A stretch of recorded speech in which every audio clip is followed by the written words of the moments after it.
Nucus Pod, o podcast do Nucus, Núcleo de Pesquisa, Extensão em Culturas, Gêneros e Sexualidades. Aqui é Marcelo de Troia, eu falo diretamente de Bragança, leste do Pará.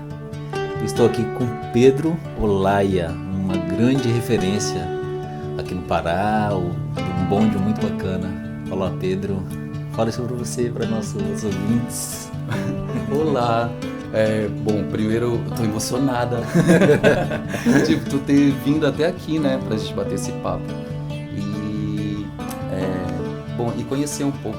A gente estava até falando sobre isso, né, sobre essas situações. Eu sou Pedro Olaya, sou ator, eu venho do teatro, assim, esse conhecimento dessas vivências.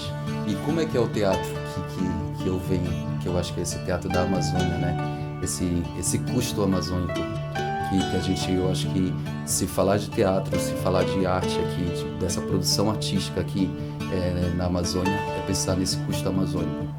Que aqui a gente é teatro mambembe, a gente sempre é experimental, então a gente sempre parece que tem algo a mais pedindo para que a gente trabalhe um pouco mais a nossa criatividade, porque a gente não tem aquela super produção e aquela super grana que acontece nesse eixo Rio-São Paulo. Exato. Assim. E eu acho que a Sofia, por exemplo, que é o trabalho que eu tenho hoje em dia... Mas antes de falar da Sofia, tá. Uma coisa que eu achei bala você falar, que foi a coisa da sua formação, porque você é matemático, né? Você fez engenharia, então eu acho isso assim genial, porque você é um cara que tá nas artes, né? Tá na performance, mas você é formado em matemática. Fala um pouco dessa sua formação multidisciplinar. Sim. E já encaixando a tua formação no mestrado, a sua dissertação. Então, eu chamo tudo isso de uma transdisciplinaridade, né? Até na pesquisa do mestrado. Essa transdisciplinar, essa marginal, cabocla, transdisciplinar, que é a Sofia. Como é que ela se forma? Ela se forma durante toda a minha vida, assim. A minha formação é bem diversificada.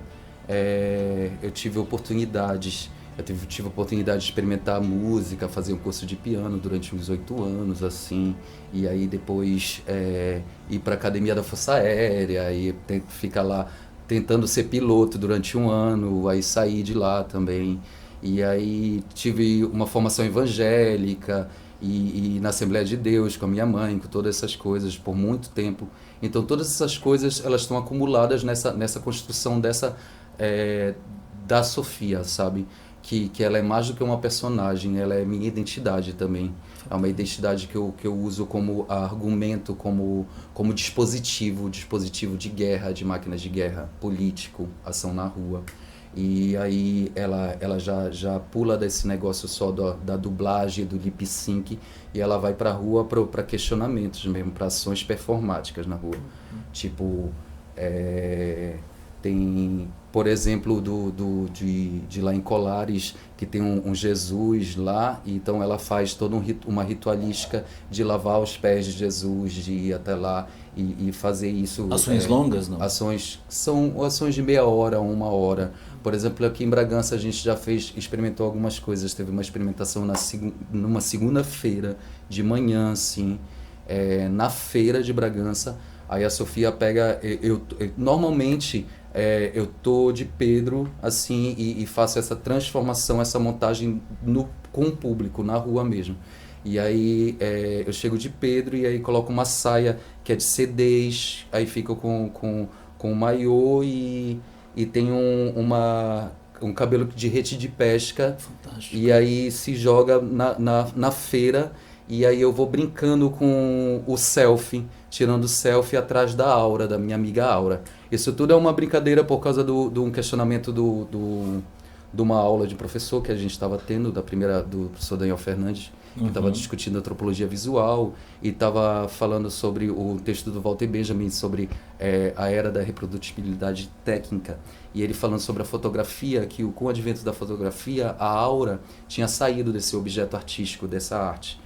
E aí eu vou questionando justamente isso, porque ele colocou um monte, a gente conversando sobre as coisas, disse, pô, imagina se o Benjamin tivesse vivido hoje com selfie, com todos esses recursos fotográficos que a gente tem. Imagina, a Aura já era, Isso é muito bom pensar. Isso é muito bom pensar. A Aura nunca que tava, né? Nunca existiria. E aí a Sofia foi atrás dessa Aura, dessa amiga Aura dela, ver se ela encontrava. E ela encontrou, eu acredito que ela encontrou muita Aura, ela encontrou mais do que Aura. Fantástico. Ela encontrou várias relações interpessoais. Porque assim, antes de eu fazer esse trabalho, na feira foi o primeiro trabalho que quando a Sofia entrou no mestrado assim aqui em Bragança, a pesquisa é em cima dela, né? Quando eu entrei no mestrado pesquisando ela, assim, a primeira ação foi essa. Fala o nome do seu mestrado, que eu achei muito interessante também. Pois é o programa de pós-graduação em Linguagens e Saberes na Amazônia. É isso. Muito bom. Aqui em Bragança, na UFPA de Bragança. E eu achei interessante, você falando de Sofia,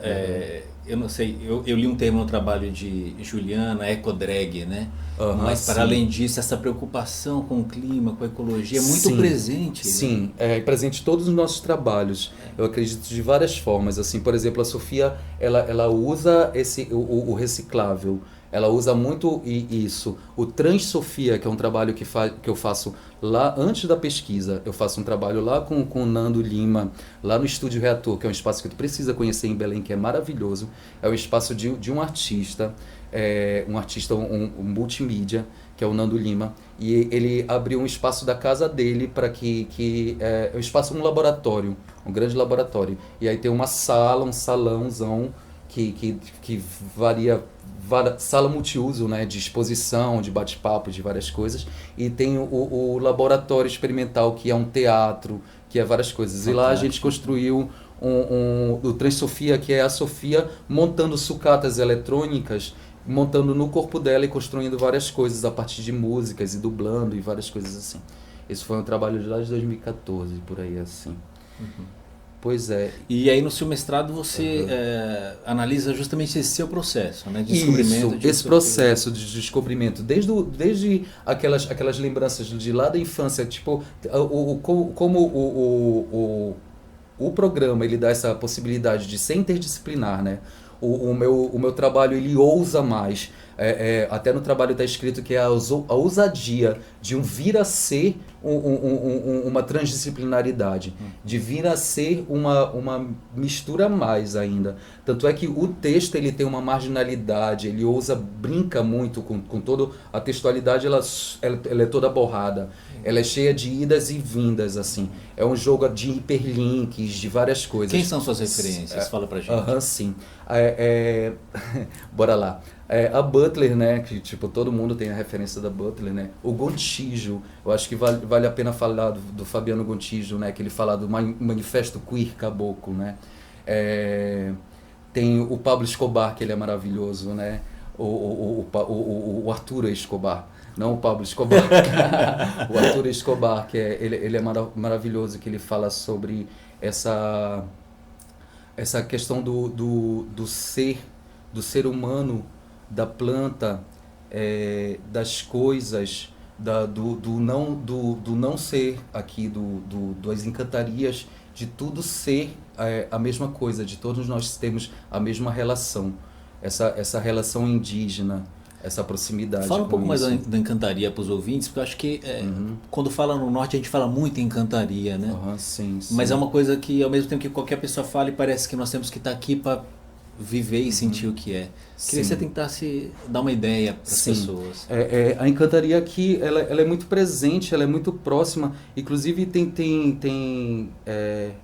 é da nossa tradição, né? É da nossa tradição, por exemplo, tem comunidades que eu já fui, assim que todo mundo, desde da pessoa mais velha até os mais novos, eles dizem que tem a cobra grande. Várias pessoas já viram a cobra grande no Rio. Assim, isso é muito presente hoje, atual, assim. E porque ela é real, né? E ela é real, e ela está aqui, sabe? E essas coisas, elas estão muito próximas. A Amazônia, a natureza ainda está próxima. Esse distanciamento, essa separação do homem e da natureza, né? Ele não está posto aqui tão violentamente, né? Sabe? Eu sinto esse homem cordial que o Oswald de Andrade fala, sabe? Dessa antropofagia sabe? Ela é muito próxima aqui, Sérgio sabe? Buarque, né? Fala muito do homem cordial. Isso. Eu falo, o meu texto na pesquisa, ele se aproxima também muito dessa antropofagia da escrita também, sabe? Dessa escrita de devorar as coisas. E aí eu vou pro Oiticica. Porque hoje também já tem críticas à antropofagia, né? Hoje já surgem críticas sobre a antropofagia também. Mas aí o que eu faço? Mas eu uso todas essas críticas subvertendo. que é um trabalho agora, tipo... Porque como é teoria e prática, eu sempre vou muito para as ações e para dialogar e criticar essas teorias também. Claro. Tem um trabalho da Sofia que eu estou na mesa que eu estou conversando com várias pessoas e aí eu vou me montando e aí depois quando ela está montada ela dá o batom para você escrever no corpo dela os seus incômodos, o que você recebe de incômodos que te afeta, o que te impede, que não deixa o teu corpo ser do jeito que ele quer ser. O que te impede? Qual é esse pensamento colonizador? Onde é que ele está? Escreve aqui no corpo da tia que ela vai exorcizar isso, ela vai comer, ela vai devorar, e ela vai vomitar, e ela vai cagar isso na cara desse patriarcado, na cara de todo esse sistema. Sabe? Uma reação. É uma reação também. Mas eu sou uma pessoa, então, eu sou um homem cisgênero. Você é uma pessoa trans? Não me considero uma pessoa trans. Eu me considero uma pessoa, uma drag. Eu estou nessa transição aqui, né? Nesse posicionamento, enquanto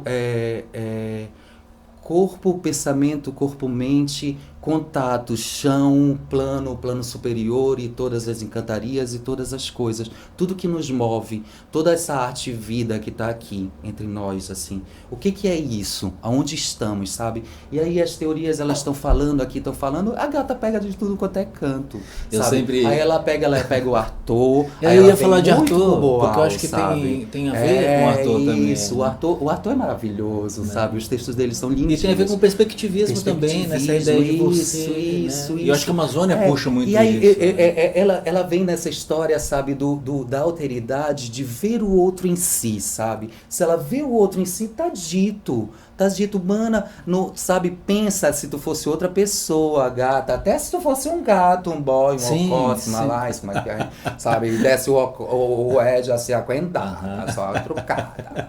Você usa Deleuze e Guattari também? Porque usa a Deleuze,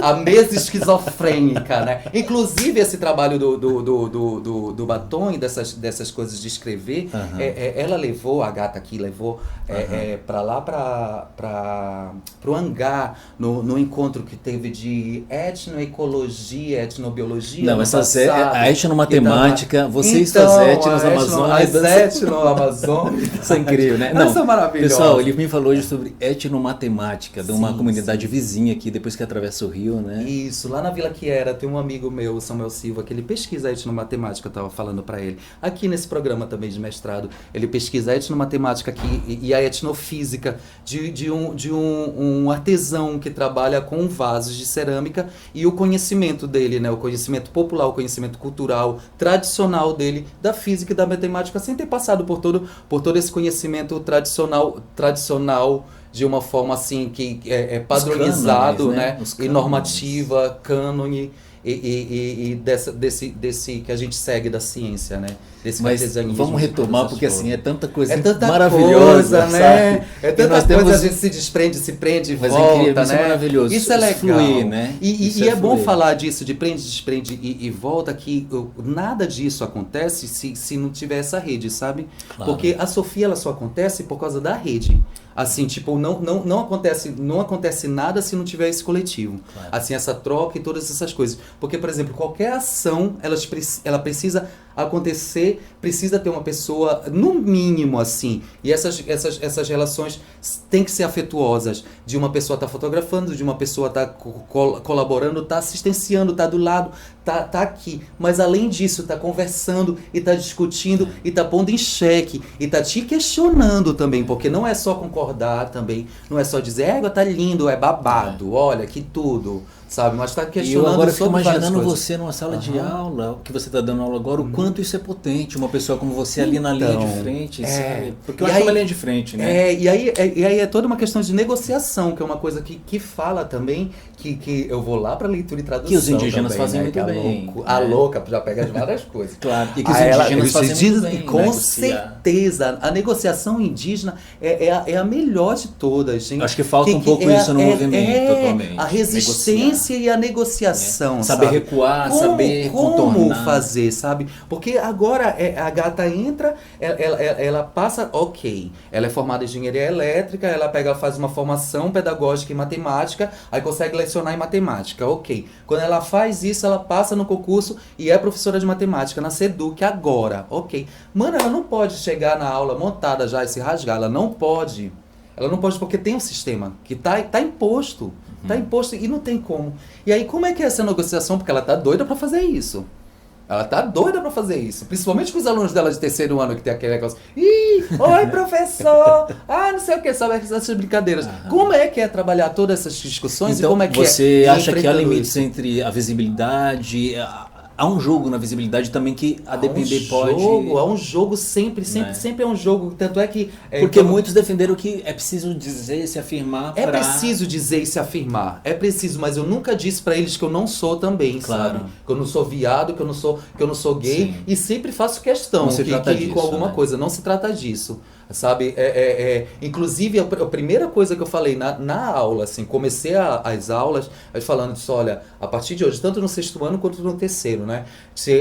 A partir de hoje, nas aulas não existe violência de qualquer forma, violência verbal, violência física, não existe, não vai rolar, senão não rola, não tem acordo. A gente vai se respeitar. Vai respeitar o espaço do outro e a diversidade. Sempre tocando nesse ponto, da diversidade. Aí quando um vem criticar o outro, e todas as diferenças. Né? E todas as diferenças. E se a gente pensar, todos nós somos excluídas, né? Porque qual é essa norma? Quem tá nessa normatividade, gente? Quem é esse homem heterossexual, branco, rico, né?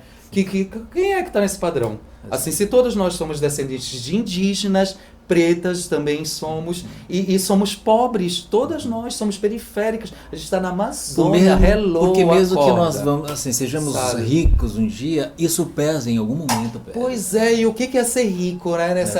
Nessa loucura, nesse mundo, né?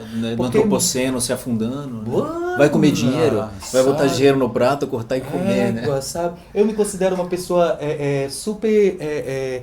bem aventurada e bem cheia de coisas boas, sabe? E que as pessoas às vezes não consideram como riqueza, mas eu considero muito mais como riqueza do que ter esse dinheiro, sabe? Porque, a gata até trabalha pouco, ainda nem tá com tantas horas assim, pra dizer que até que tá ganhando muito.